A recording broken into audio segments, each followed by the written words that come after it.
Hello दोस्तों। अब बिहार शिक्षक भर्ती के कुछ महत्वपूर्ण प्रश्न आपके दिमाग में चलते हैं कि कट ऑफ पार करने के बाद भी हम कैसे बाहर हो सकते हैं। डोमिसाइल का लाभ किसको मिलेगा? ये जो 35% महिला आरक्षण है, ये किस किस को दिया जाएगा? 2024-26 के सेशन के छात्रों को मौका मिलेगा या नहीं मिलेगा?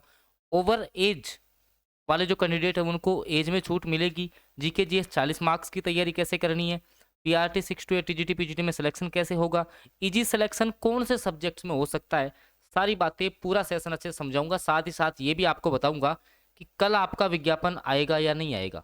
ठीक है, कल आपका विज्ञापन आना है या नहीं आना है टीआरई 4.0 का, ये बातें भी समझाऊंगा। एक एक बात आप समझ लो। सबसे पहले तो ये बात ज़्यादा वायरल हो रही है कि कैसे हम कट ऑफ, मान लो कट ऑफ पार कर रहे हैं फिर भी हम बाहर हो सकते हैं सिलेक्शन से। वो कैसे, पूरा नियम उदाहरण से समझाता हूँ तब जाके, क्योंकि आप पूरे यूट्यूब पर देख करके आ गए फिर भी बच्चे मेरे को मैसेज कर रहे हैं। मान लो कि किसी सब्जेक्ट का कट ऑफ, आपका कट ऑफ 75 मार्क्स गया है, ठीक है, और आपके नंबर है 76 और ये आपका स्कोर है 76 जो है ना, वो आपका स्कोर आया, लेकिन फिर भी आपका सिलेक्शन नहीं होगा। वो कब नहीं होगा? जब मान लो आपको, जैसे अभी नया जो आपका अपडेट है कि भाई 38 जिले आपको भरने हैं, लेकिन आपने भर दिए 30 जिले। भाई आपने कितने भर दिए? 30। ये 31, ये आठ आठ जिले जो है ना वो आपने नहीं भरे हैं। ये तो आपने भर दिए भाई, पहले पे पटना भरा, दूसरे पे पूर्णिया भर दिया, जो भी है, लेकिन ये नहीं भरी। मान लो कि जैसे अब आपके 76 मार्क्स हैं, अब मान लो आपसे ज़्यादा कुछ बच्चों की जैसे 78 है, 79 है, और उन्होंने ये जिले सेलेक्ट किए हैं जो 30 आपने किए हैं, तो उनका सिलेक्शन तो यहाँ हो गया। लेकिन जिसके 76 थे, 77 थे, उनको ये जिले मिल रहे थे। कौन से? ये वाले जिले। भाई प्राथमिकता मिलेगी जिसको ज़्यादा नंबर आएंगे। भाई जिसके ज़्यादा नंबर आएंगे उनको प्राथमिकता मिलेगी। तो इस कारण से आप बाहर हो जाओगे। तो इसका सीधा सोल्यूशन है, बार बार भटकने की आवश्यकता नहीं है। आपको बस जब भी आपका फॉर्म भरा जाए भाई ओटीआर में, जब भी आपका फॉर्म भरा जाए तो आप 38 जिले भर देना। इसका सीधा सीधा मतलब बस यही है, पूरे 38 जिले आपको भरने हैं। ये प्रश्न तो आपका यहाँ से क्लियर हो गया। ठीक है। दूसरा जो महत्वपूर्ण प्रश्न है कि आपका जो है डोमिसाइल का लाभ किस किस को मिलेगा, ये भी मैं आपको यहाँ से समझा देता हूँ। लेकिन सबसे पहले मैं आपको समझाता हूँ कि इजी सिलेक्शन जो है वो कहाँ पर है आपका, कौन से सब्जेक्ट्स में जो है इजी सिलेक्शन है। तो एक बार देख लीजिए कि कौन से सब्जेक्टों में आसानी से सिलेक्शन होगा।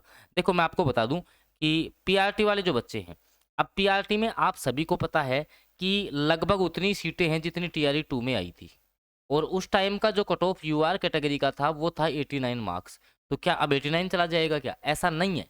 ये डिपेंड करता है पेपर के लेवल पर कि पेपर का लेवल कैसा आ रहा है, अपन कैसे निर्धारित कर दे।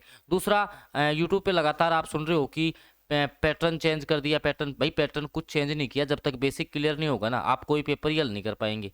बेसिक तो आपको क्लियर करना ही पड़ेगा। ठीक है। पीआरटी वालों को मैं कह रहा हूँ, तुम ज़्यादा नहीं, आप तो केवल है ना, आप 7वीं 8वीं 9वीं और 10वीं इन 4 क्लासों की है ना, कहीं आप कोचिंग करने की आवश्यकता नहीं है। एनसीईआरटी और एससीईआरटी को कर जाओ, तुम्हारा सिलेक्शन कोई नहीं रोकेगा। लेकिन मैथ, रीजनिंग और ये साइंस वाले स्कोरिंग सब्जेक्ट है, अगर तुम तैयारी नहीं कर सकते पीआरटी वाले, आराम से सेल्फ स्टडी प्लान में जो है तैयारी के लिए जुड़ जाना। ये मेरा नंबर रहा, इस पर व्हाट्सएप मैसेज कर लेना, डेफिनेटली तुम्हारा सिलेक्शन निकलवा देंगे। क्योंकि एनसीईआरटी एससीईआरटी में हम जो ना, मैं आपको दिखा दूँ एक बार, आप खुद देखोगे कि हम एनसीईआरटी और जो आपका एससीईआरटी है ना, उसमें देखो जैसे 40 मार्क्स, मान लो कोई बच्चा जीके जीएस की तैयारी करना चाहता है, तो हम ग्रुप में सारी तैयारी करवा रहे हैं उसको। ठीक है।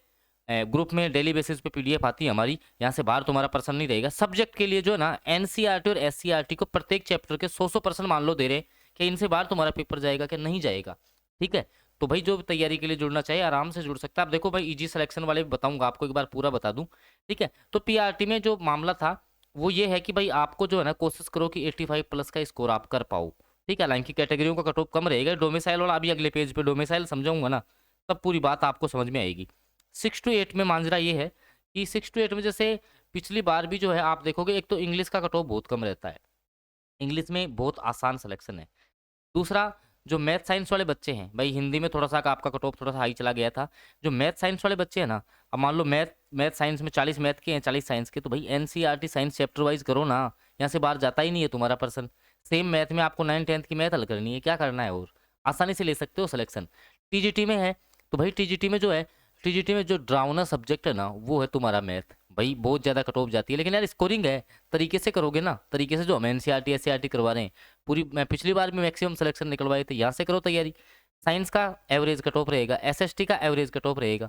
ठीक है ना। फिर जैसे मान लो आपके म्यूजिक वगैरह जो है, आपके ललित कला, इनका थोड़ा सा जो है ऑन एन एवरेज रहता है। पीजीटी में, पीजीटी का विशेष रूप से मेरा सेशन लिया हुआ है चैनल पे, आप लोग जा करके देख लेना।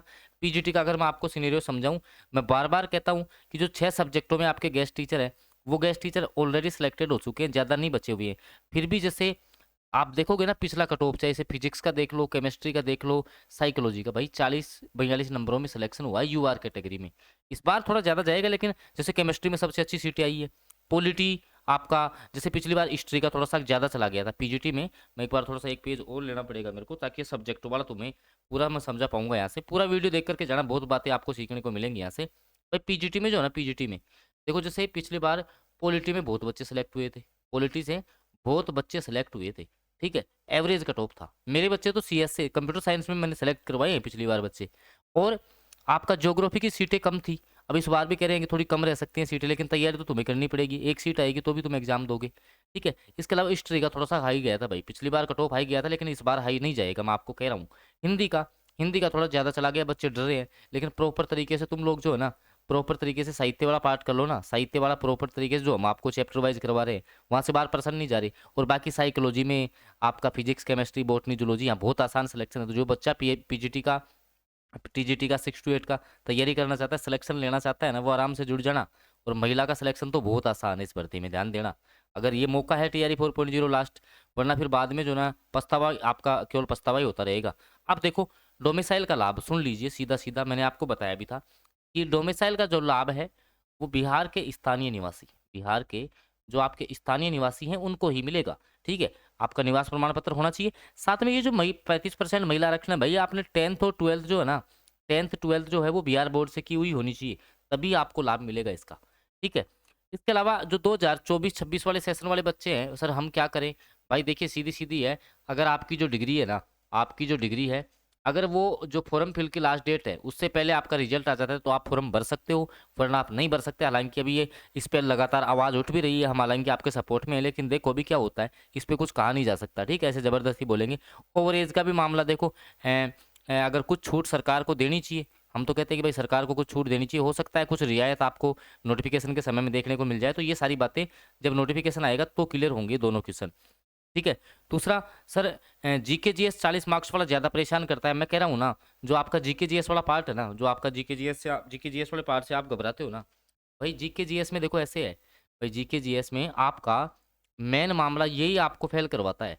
जीके जीएस में 40% आते हैं ना, अब आप क्या है कि तरीके से तो करते नहीं हो। जैसे जब मान लो 8% मैथ के आ रहे हैं, अब मैथ से बच्चा डरेगा, अरे भाई तुम बीपीएससी के पीवाईक्यू तो लगा के जाओ, वहीं से तुम्हारे 6% सही हो जाएंगे, पिछली बार के पेपर उठा लो, ठीक है। साइंस में ज़्यादा मत पढ़ो, आप तो 9th-10th की एनसीईआरटी कर लो ना, साइंस के 8% सही हो जाएंगे तुम्हारे। लेकिन ये स्मार्ट तरीके से सिलेक्शन ही होगा आपका, स्मार्ट तरीके से करोगे ना तैयारी, तभी सिलेक्शन होगा। ऐसे कहीं कोचिंग कर लो, ऐसे सिलेक्शन नहीं निकलना, सेल्फ स्टडी से निकलता है। तो जो बच्चा सीरियस है टीआरई 4.0 के प्रति, और जिसको चाहिए कि सर मेरे को कैसे भी सिलेक्शन निकालना है, बेरोजगारी दूर करनी है, मेहनत अगर आप कर सकते हो तो हमारे साथ जुड़ जाना, इस नंबर पर मैसेज कर लेना, डेफिनेटली आपको सिलेक्शन तक पहुँचाएंगे, ठीक है। और बाकी कोई क्वेश्चन हो, डाउट हो तुम्हारा, तो वीडियो के नीचे कमेंट कर देना, आपका सब्जेक्ट क्या है ये भी बता देना, सारी बातें आपको वहाँ से क्लियर कर दूंगा। धन्यवाद।